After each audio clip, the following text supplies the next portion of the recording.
I come back to Miami, and during that time where I'm like, what am I gonna do? I have no idea what I want to do with Juggernaut. I'm doing these workshops, and I don't know what I want to do. I'm going to the Starbucks and the Gables right off of on Miracle Mile, and I always bump into Juan, who I've known for a really long time, Juan Sanchez. I would tell him, I want to put Juggernaut back up. I don't know what I want to do exactly, this, and that. And he had written a play called Paradise Motel, and he gave me the play so I could read it.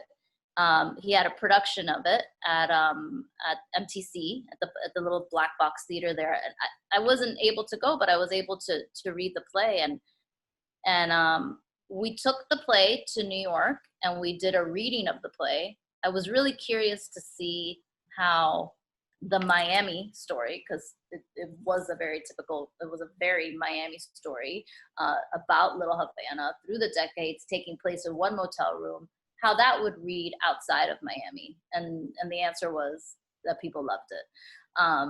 Hence, Miami stories need to be, we need to continue telling Miami stories. Our fabric is completely different, and it's unique, and we need to keep doing that as artists here and pushing that. It's like we've heard the New York story, we heard the Chicago story. Let's hear the Miami story. So we did a reading of it. It went over really well. We did it with a bunch of members also of Labyrinth Theater Company, and then the Knight Foundation was doing the Knight's Art Challenge. And I told Juan, I was like, well, what if we took the concept further, of your play, and what if we took over a whole motel, and what if in that motel, each room is a different decade, and what if the audience member is going through, all the rooms and discovering what that neighborhood was like? What if we made it fully immersive?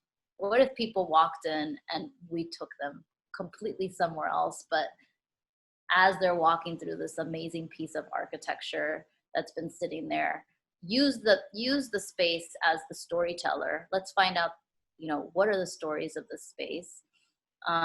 What if we did that? And he liked the idea. And so that's when Miami Motel Stories was born. And we wrote the grant and we got the grant. And then we had to do it. So after that, it was, we developed relationships with some developers. Tamala Woodard, who was the director of the show that I was in, Broken City, we hired her to come and produce the first Miami Motel Stories in Little Havana, which ended up being a huge hit. And then we went on to do Miami Motel Stories MIMO, Wynwood Stories, and then Miami Motel Stories North Beach. So four renditions. We did pop-up performances at PAM, and we continue to search for our next neighborhood. So that's sort of the cliff notes of the seed of how it all happened.